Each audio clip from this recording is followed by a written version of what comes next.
Welcome back to A Celtic State of Mind. I'm Paul John Dykes, and this afternoon I am delighted to be joined all the way from Hungary. It's Kevin McCluskey, and all the way from Australia, Jared Hill. Jared, I've not seen you in a while, mate. How you been? Yeah, it's been pretty good, Paul. Been busy with the whole new job and a few other things going on, and the podcast Kicking Goals going well. Celtic Down Under is. So yeah, it's been busy, just kicking along, plodding along and everything, and going from there. So it's good to be back. Brilliant. No, it's always an absolute pleasure. Celtic Down Under. Get them checked out on the social media channels. There he is, the boxing kangaroo. We've got a big flag. I'm going to have to get that up actually on the new studio wall. Get them checked out. Follow them on the socials as well. And it's I would say, a unique perspective, because it must be difficult for Celtic fans from all over the world. And I'm going to pick up on that point before we get stuck into Trophy Day. We're here. We're finally here, Kev. But last night, I took a drive to Dunoon, and everybody told me, get the ferry. And I thought, beautiful night, sun splitting the trees. I took a drive, and all the way around the loch, beautiful scenery, gorgeous evening. We finally get to Dunoon. I think it took us the best part of 3 hours driving from the deepest, darkest wilds of Fife, where we have about 5 TV channels, and we're probably stuck in 1986. So we drive to Dunoon, and we went there, obviously, for all the Dunoon Celtic supporters, including big Ewan Martin, who pops up in the comment section, and hopefully I can see him in the comment section today at some point. He worked tirelessly to get a couple of Celtic players, ex-Celtic players, and Acsom on a stage in Dunoon. It happened last night, and let me tell you, what an atmosphere. We left the stage, everybody singing Hail, Hail, everybody singing Joe, Super Joe, in homage not only to Joe Miller, but to Joe Hart, who we'll talk about today. It was an absolute pleasure meeting every single one of you. There were people in that room who had travelled from Amsterdam, Melbourne, Jared, Melbourne. There was a couple from Melbourne, Amsterdam. Big shout out to Dominic. And Paddy Lavery, of course, with his friend Paul, who had travelled from Ardoyne. Unbelievable commitment as Celtic supporters. Brilliant to be in that wee hub last night. Thank you, every single one of you, because it means the world to us. I might be a wee bit coarse this morning. I done the drive there and back. Nobody helped me behind the wheel. By the way, they've taken life into their own hands. And Barry O'Sullivan says, JP and team, I want to thank you on behalf. By the way, Barry, my Celtic season ticket calls me John Paul, so I'm not going to correct you. On behalf of Acsom, for all you've done for us this year, you pick us up when we needed it. You helped us make sense when we most needed. Thank you all. No, thank you. And thank every single one of you for joining us every day and on the match days. Kev, it blows you away when people just come up and say, I listen to you every day from Australia or from Amsterdam. It's incredible, isn't it? The reach of this football club.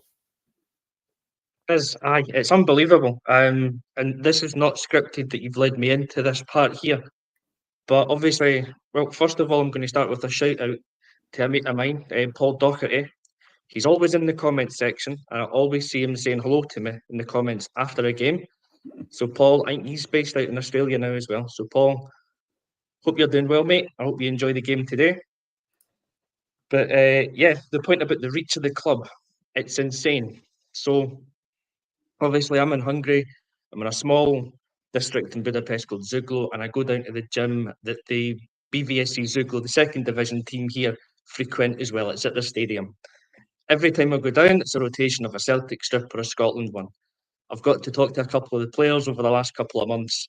And when I was down on Thursday, a couple of them came over, congratulated me on Celtic winning the league the day before. Brilliant. That's insane to me. That's unbelievable. So I'm going to give them a shout out as well. It was Captain Patrick Heady that did it. So well done to him. And I hope they win tomorrow, because they've got a relegation 6-pointer against Tisa Kitsk. And if they win that, they've got a very good chance of staying up. So that goes out to them. But it's an unbelievable thing. It's like, I can't remember who it is that said it. I think it was Scott Brown.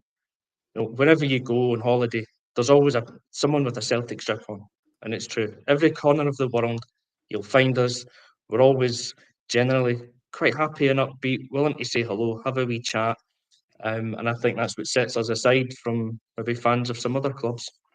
Well, you mentioned something there, and I'm going to pick up on this with Jared here, because when you went on holiday, football tournaments, whatever it was, and you were away from home, the sight, Jared, of the green and white hoops, you found an ally You know, even when you're at family weddings and funerals, and you know these things can be a bit tedious. Sorry, any members of my family tuning in, but you just want to find somebody that you can talk about Celtic with, just to get you through the day, and that's the pull and that's the reach. And you're over there, and it was tremendous actually at the end of last year when Celtic were able to come over to Australia. But it must be difficult as well, Jared, being kind of away and detached from the celebrations when they finally happen. For me, it's normal because Yeah. I've grown up over here following the club, passed down through the family over here. So for me, it's kind of that little bit normal. It's actually easier nowadays over here because we have Celtic TV. You've got streaming, you've got podcasts, and the world's a smaller place because of social media and the internet. Back when I first started following over here, it was like you had to order, like, it was British Football Week magazine, which you'd get a week behind. So it'd be like, okay, did we win that game? Have we won the league? So you go down on the Tuesday, pick up your newspaper, open up.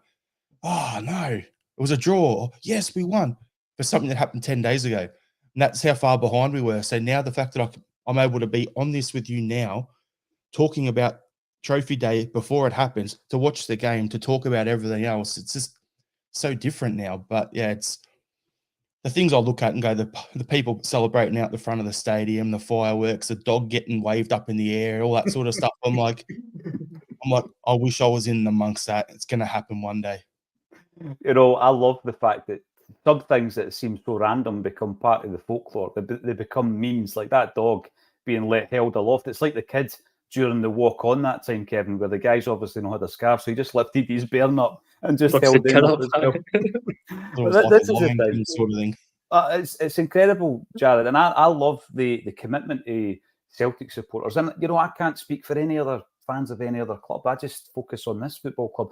I'm really keen to hear your thoughts about the starting 11. We'll be reading them out in a few seconds. I'm sure you've all seen them, but we will be reading them out as well. And I've a few messages to come in. Michael McDonald, good to see you. You're on the YouTube. Good to see Joe Hart walking the trophy into Parkhead. Will he be captain and/or penalty taker for the final, I wonder? Now, we're sentimental, Kev. We know we are. We're a sentimental bunch, us Celtic fans. But the Joe Hart story has been, and listen, it's not as though it's rags to riches. The guy had achieved so much in the game, both, you know, on a European level and at international level. We bring him in. Some Celtic fans didn't fancy him. A few of the Acsom contributors didn't quite like the persona of Joe Hart. But in 3 years, what he's done is he's become a fan's favourite.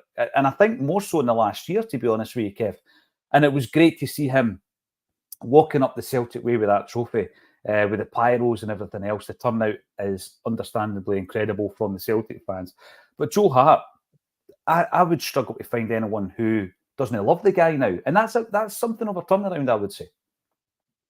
Yeah, I mean, it's definitely not a rags to riches story like you alluded to there, but he was a guy that he'd had a career. He'd had a great career, and it was just going to peter out. And it would have been a sad ending to his career had he ended it as being third choice at Tottenham and then going down to the lower leagues in England or a lesser league in Europe just to get a game. But he's been able to come to the biggest club in Scotland, one of the biggest clubs in Britain and Europe, win trophies again, and he will end his career on the high that I think it probably deserves, given everything that he's accomplished beforehand.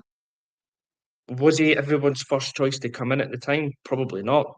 But yeah, I think the persona that he had was probably not helped by being part of the England national team for so long. And we can't stand the English national team because they've got such a hyped up image of themselves. They think the world beaters. And probably when he's in that team, he's believing it, buying into it, giving it all out as well. And that's what we see of him. I think from his very first interview at Celtic, he won a lot of people over because he came across as being very down to earth and humble. And every interview since then, he's maintained that. It's not been an act. We've seen it on the pitch from day one. He's been a leader. There was the games under Ange at the beginning where he'd be the one rushing out to the halfway line to give instructions at a corner. He'd be going to Ange to get instructions. How are we doing? He's a leader. He's a really good guy. And yeah, we are a sentimental bunch. So I think it's a great way for him to go out. I know people are talking that we should extend his contract to try and talk him round. I don't think so. Last season, he looked like he was on his way out. He was on his last legs. He's revived himself for this season because he knows it's the last. We'll not get another big season like this out of him, I don't think. So let him go out on his terms, on a high, as a champion, and hopefully as a double winning champion next weekend. Yeah, I know. I love his chat. I love his mentality to the game, and I think that there's now a humility. I get what you mean by the England squad, right? Maybe not even just that whole Scotland England thing, Kev, but because I've always said I loved watching Bobby Robson's England team. Bobby Robson was an incredible manager, and by all accounts, never got a chance to meet him, obviously, but by all accounts, a great man. And the teams that he had with the England national team were brilliant to watch. And as a young football fan, I wasn't interested in anything else. I just thought they were great. But yeah, tournament after tournament after tournament, we're told they're going to win it and all the rest of it. So you then have this, perception of the players being arrogant and this kind of thing. And I thought Joe was part of that. So when he came along, I had that in my mind, and I'm thinking to myself, how many guys have come up here thinking it's a final payday and it's going to be easy and they're out at grass and all that. But very quickly, I think you're right, in his initial press conference he spoke about, this looks like the type of club where you can be proud to wear the badge. That was his words. And he stuck to that. And there's been moments like the glass at Ibrox, right, guys, I'm taking the team off, He just took ownership of situations. For anyone who's not seen the team, here we go. Joe Hart is starting. He took the trophy up the Celtic way this morning. Tony Ralston, my favourite Celtic player, is at right back with Greg Taylor at left back. The central defensive partnership is Stephen Welsh and Mike Nawrocki. We're going to get a chance to see a wee bit more of our biggest signing from the summer. Callum McGregor captains the side alongside Matt O'Reilly and Rio Atati. And then the top three are Kuhn, Palma, and Kyogo. Palma getting his first start, I think, in about 3 months. On the bench, we have Bain. Is this his 203rd unused substitute game? Or will Joe Hart come off to a rousing applause at Celtic Park? We've got Johnston, Scales, Ida, Carter Vickers. Don't know if the bouncer's still with him. Tomoki, Bernardo, Maeda, and Forrest. Now, the thing is, Jared, you want to win every game. Martin O'Neill said that the other month when we spoke to him. He regretted playing a understrength side after winning the league. He wants to win as many points and everything else. But as a fan, I'm looking at that and I'm thinking, right, I'm looking forward to seeing Nawrocki. I'm looking forward to seeing what Palma's got to do here. So there is an added element to it as a fan, I guess, Jared. And you can hardly call it an understrength side, can you? It's, as we always say, it's a squad game nowadays. You're playing so many games a season, like with Europe, Cup games during the league. I think it's like, pushing 50 games or something a year you're playing when they factor in international games as well. So you need to be able to rotate. And the fact that we've got Ralston sitting there, able to come in, he would start in every other team in the league. Mm-hmm. And then you've got Nawrocki and Welsh, probably the same for both of them. So those three coming in, it is a step down from the guys like a CCV, but then is it? Because I want to see Nawrocki. He was brought in to challenge Starfelt and CCV for a starting centre-back spot originally before Starfelt left. So let's see if he's fit, he's ready to go, and let's see what we've got there. I know it's like I said on our pod, we've hit our best form of the season the last 2-3 games. So I want us to follow that through this game into the cup final next week. Yeah. So I didn't want to muck around with it too much. But yeah, the fact is that, we're going to have Kuhn and Palmer, so two more attacking and flair players on the wing with Kyogo in the middle. And then you're going to have those guys at the back there. It's just squad rotation. And then the key thing is the midfield. Get them through to 60 minutes unscathed before I brought the St. Mirren line up here before someone like Bacchus, the hard Aussie man, or Gogic starts leaving studs in their shins, get them off at about an hour to go and rotate some other guys in. The thing is, you said Gogic. I mean, if you think of Rogic and Gogic, they really are, Kevin, on two ends of the football scale. You have got technique and finesse with Tommy, and then you've got Gogic, who's just, he's one of these old school. He leaves his mark. He definitely leaves his mark. And I think Jared is right, and that's going to be playing into the mind of Brendan as well with the cup final coming up. Brendan Rodgers always speaks really highly of Stephen Robinson. He goes out his way to speak so highly of him. And I think that he's done brilliantly, firstly at Motherwell and now at St Mirren on what we know is a budget that is really, really tight. The St Mirren team, of course, I'll read that as well. It's Henning, Fraser, Gogic, Taylor, Wamono, hopefully got that right, Bacchus, O'Hara, Boyd Munns, Tanzer, McMenamin and Olusanya. So the starting 11 is, as Jared was saying there, they're tough. They're a tough team to play against, and they do have the so-called hard men. I loved how Callum McGregor was given that to, was it Lawrence last week? Are you the new hard man? When he went through him and Callum McGregor got a free kick. Brilliant. I love all that part. But yeah, I think Jared is right. But in terms of the point you made there, Jared, about Nawrocki and Palmer, before I go to Kevin, I'm going to ask you about the how many of the players from the summer do you think Brendan is going to be able to salvage? Because another one, of course, is Marco Tilio, a player that you more than anyone else in the Acsom team certainly have got a good knowledge of. He got 2 brief appearances and he's gone back to Australia, I'm guessing, to build up his confidence and his fitness. I mean, how many of the summer guys do you see being part of the team next season? If I'm being honest, probably maybe 2 or 3. That's it. And I said with Tilio would be a first team regular or off the bench by the end of the season. So on our end of season review podcast on Celtic Down Under, I have to wear this bright pink tiara for it because that was the bet I made. So that will be happening. I will keep my word. But yeah, like Tilio came home and everyone's like, oh, he couldn't cut it, blah, blah, blah. He got homesick. He came home for family reasons. There's some stuff going on off the pitch. So he came back for that. Yeah. The fact that we signed him injured is his biggest issue. He missed his whole preseason. He's came out here. He's done well. So I think he'd be one I'd want to get a look at in the preseason. But I've said on our podcast, I don't want guys coming in to challenge the guys who are currently the starters. I want us trying to strengthen to bring guys in over the top of them. Mm-hmm. So then your starters have to raise their game to get their keep their starting spot, or they drop to the bench and you've got better squad depth. That's what I want for Europe. So if Tilio is to come in, he needs to be ready to come in and take that jersey off Kun, off Forrest. If he can come in and do that and be that starter on the right wing, fine. But if he's not going to be in that role, then loan him out or sell him. I'd loan him out within Scotland if he's not going to be there. Make him play a full season in Europe. Mm-hmm. Mm-hmm. Yeah. And the thing is, how is he doing, actually, Jared? Their season's over because my A-League team knocked them out in the Melbourne Derby a couple of weeks back in the playoffs. Knocked them out first round. And then we went away today to Wellington and somehow got through to the grand final next week. So happy days. Happy days for you, mate. Yeah.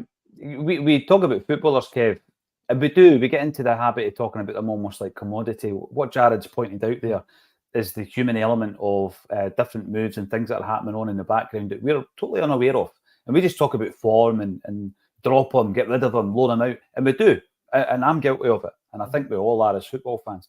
But I've been looking back on the summer transfer, and I hope that, like Jared said, I actually hope we can salvage a couple of the guys, 2 or 3. And I'm pretty sure Brendan Rodgers will want to look at some of them in the summer. He'll also want to have a look, I'm guessing, at guys like Mikey Johnston, who obviously was on the losing side last night against Southampton. He'll be wanting to look at probably Boss and Lawal over the pre-season and make a decision on all these guys. Do they go back out on loan? Do we get rid of them? Are they part of my plans? But again, we're going to be seeing Nawrocki, who we've not seen a great deal of, and we're going to be seeing Palmer. And I'm glad that we're going to see Palmer because I've said all season, form-wise, hasn't been great this year. Since the turn of the year, it's not been great. But what he showed us in 2023 in the first half of the season is that he's got the technical ability, Kev. Whether or not he can be moulded into the type of player who can benefit the team for 90 minutes, not just for the flashes, is there to be seen. And I guess that Brendan Rodgers at the moment is at that point where he knew he could trust Jamesy Forrest. He spoke about it. He knew he could trust Jamesy Forrest. He knew he could trust Maeda. But he did give game time to Palmer and Yang, not so much to Tilio, to see what they could do. I'm looking forward to seeing it today. And as someone says on the comment section, I'll bring your comment up when I find it, he's going to score a screamer today, isn't he? I wouldn't put it past him. He's got that in his log, and he's done it a few times this season, say mainly in the first half of the campaign when he was playing more regularly. But even when he was playing and he was doing that, he was coming up with wonderful assists and great goals. He would always frustrate you at least an equal measure, if not more, because we know he's got talent. He just never had the consistency. But every time the consistency was dropping, he'd pop up with a goal. And yeah, we've said it before. We're football fans. We're fickle. We remember the good things like that. So he was carrying favour with us. I think he's clearly a player that's got ability. It is mentality, I think, with him, and it is getting him to a level of consistency where he can perform on that regular basis at a high level. Excuse me. He will have played more at the start of the season because he was a new signing. He was the new signing that's come in, and he was getting a chance in the team. But as we've come down towards that business end, we need players that are going to be consistent, that we can rely on. And he was never that player. There's probably a sad reason why he's at Celtic and not anywhere else, and it's because we can all see there's the ability, but he's just lacking something just now to take him to the next level. Brendan could be the manager that gets that out of him. If he's not, then to echo what Jared said about Marco Tilio there, if we don't think he's going to be a regular first team player for us next season, we need to move him on. And it becomes as ruthless and as simple as that. But I'm excited to see him play. I'm interested to see what he can do today. It should be a game where there's only limited pressure on him because the league is over. It's won. It's in the bag. We don't need the 3 points today. We just really want to win the game to keep the momentum and going into the cup final next weekend. So maybe with a little bit of pressure off him, he can just relax into this game and score that screamer that the comment I came up with there. And we'll all be happy if he does. We definitely will be. And I think what I will ask the question of as well, is it ominous, do you think, that Yang and Lagerbielke are not on that bench, talking about the summer recruits? I know the other week there, Brendan said that Yang had hurt his toe. So it might be an injury. It could well be an injury for Yang, but they've disappeared from view, haven't they? You've got Odin Holm that you can add into that one as well. Another summer signing who's looking. Yeah, and he's the one I've got or had some of the biggest hopes for over the summer and coming into this season. I've still got hopes for him because from what I've seen, he looks a really talented player. There's a lot of promise in there, but he'll never develop at us at the moment unless we can get him game time. So he either needs to become at worst a bench player for his next season, or we send him out on loan somewhere within Scotland, ideally, I would say, to give him a year of football within the league that he's going to play in and test him and see what he can do. But there's a lot of potential there. I think he could be the third player that Brendan can get something out of, but at the moment, he's one of the forgotten men as well. Whoever Ronnie Dyler manages, if Ronnie Dyler gets a job over the summer, wherever he goes, send him home, send him Lawal, send him Rocco Vata, get him to work on these guys. Sorry, I butted in there, Jared. What were you saying, mate? I was just going to say with Home, like he's the sort that I think he'd be a one of the ultras or the casual sort of guys. He'd be one of their favourites. He's a bit of a hipster sort of guy. If he's not going to play well for us, the perfect club for him after us is St. Pauli. That's the sort of club for him. He'd be perfect there. He's got that Jackson Irvine vibe about him. And I was just going to say that. Yeah, he's got the Jackson Irvines about him. And that's the sort of thing with him. Like, I'd love to see him play. I want to see what he's about. He was on the Golden Boy list, massive hype. And since his red card against Feyenoord, he's hurt, and then he's been hurt, and then he's been here, there, and everywhere. He's in that car going to and from Lennoxtown, and I just want to see what we've got there. He's in the car share. If I was Brendan Rodgers, I would have put him into the Green Brigade section today with a capo, and the whole thing would have come full circle. It would have come full circle today with regards to what's happened over the season, with the issues with the fans and all that. Thankfully, that's behind us. I hope that's behind us. Derek Rourke from Perth, Australia. The girls for the league tomorrow as well. Listen, I cannot underplay that. That's a massive achievement if Elena Sadiku is able to get us over the line, because we've never won the league, Kev. And I know we've covered a lot of the games over the years, but to wrap up, and it's never been done where the women's and the men's team have won the league in the same season. So that is a very special double before we get to the men's double at the end of the campaign as well. Just a wee thing as well. Anyone who was there last night, you got some phenomenal stories. Obviously, we tell the crowd not to film because we didn't want anyone getting in jail. But some of the stories that Peter and Joe were telling were incredible. Kevin McCluskey, I'm not going to give you the full story. Kevin, did you know that in the late 1980s, Peter Grant appeared in EastEnders for 6 weeks running? I did not know that. There you go. Yeah. Yeah, and that's all I'm So saying. you learn something new every day, right? Figure it out. I don't know if it's out there online. It'll be somewhere, or UK Gold if that channel still exists. But it was round about the time Dirty Den was in prison. That's all I'm going to say, right? So go and check it out. Why was Peter Grant in EastEnders for 6 consecutive weeks? There we go. Barry reckons we need 5 quality players. Jared, this is a big thing we talk about. You'll be the same on Celtic Down Under. What we're going to do in the summer. One eye on the summer, always looking ahead. I said something a few weeks ago. I said 8 players. And I was kind of basing that on losing Matt O'Reilly and either buying or replacing Bernardo and Ida, plus the 5 maybe that Barry's talking about. So I reckon we need 8. What's your take on it? I think 5's spot on because, as I said earlier, we're going to salvage 3 from the last off-season. Yeah. So that's where your 8 comes up. You'll make up the difference there. So Naroski could be one of those guys.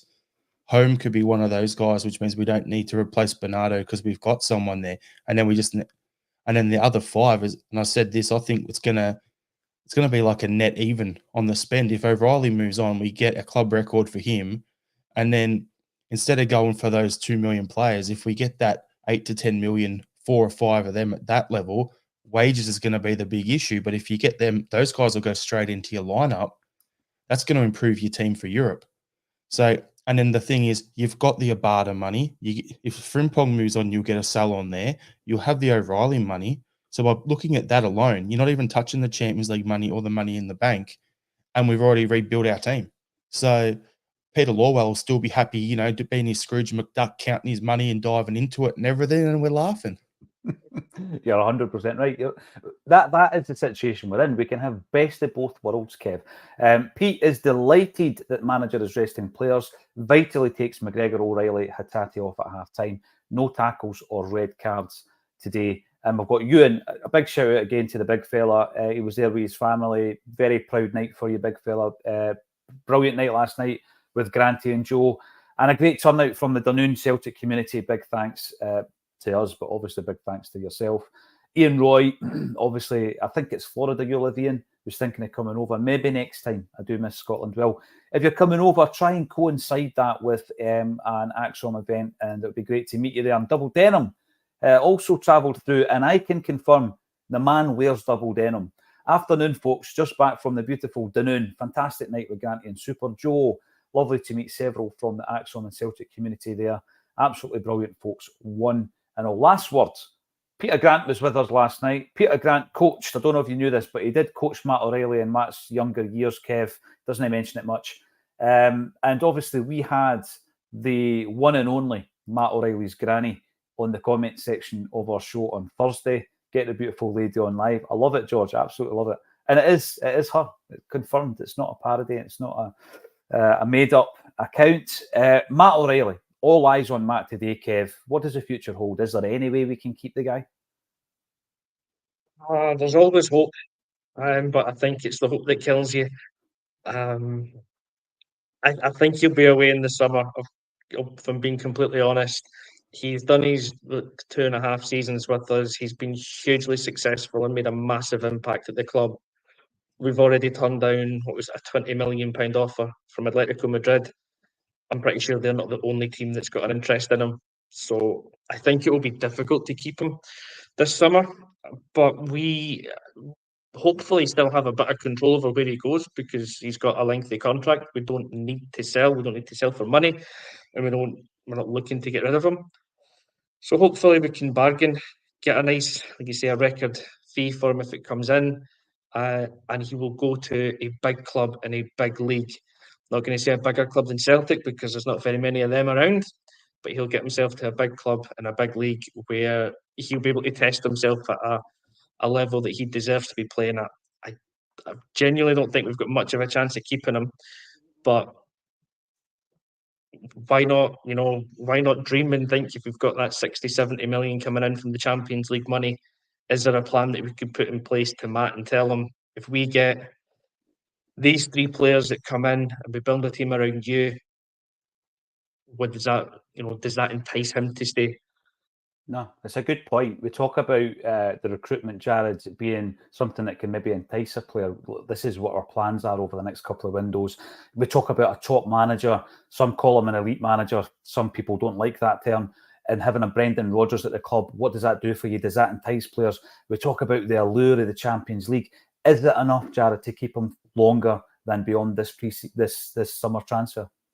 So you've got apparently the 2 Milan teams looking at him, Bayern's looking at him, a couple of clubs in Spain are, and apparently 2 top 6 teams in England are. We know one of those top 6 teams won't be Spurs because of the words that were said about Ange at the start of this season. So let's rule them out. So if you got that, bring on the bidding war. And worst case scenario, we've got the contract. You tell him you got 8 Champions League games, put yourself in the shop window and you can move in January. So if that doesn't happen, someone gets some handcuffs. There you go. There's the other option. Big handcuffs to go with the tiara. There we go. Brendan has delivered. You're right, CJ7. And all that's left for me to say, get Glenn Daly on, Kevin McCluskey. Because we are about to approach kickoff at Celtic Park. It's another historic trophy day. There were moments this season I didn't think it was going to happen, but it has. Brendan has delivered. Let's go and join the action. The guys will be back at halftime. Enjoy the first half. All that's left for me to say, Kevin McCluskey, Jared Hill, thank you for joining me on A Celtic State of Mind. Nice one.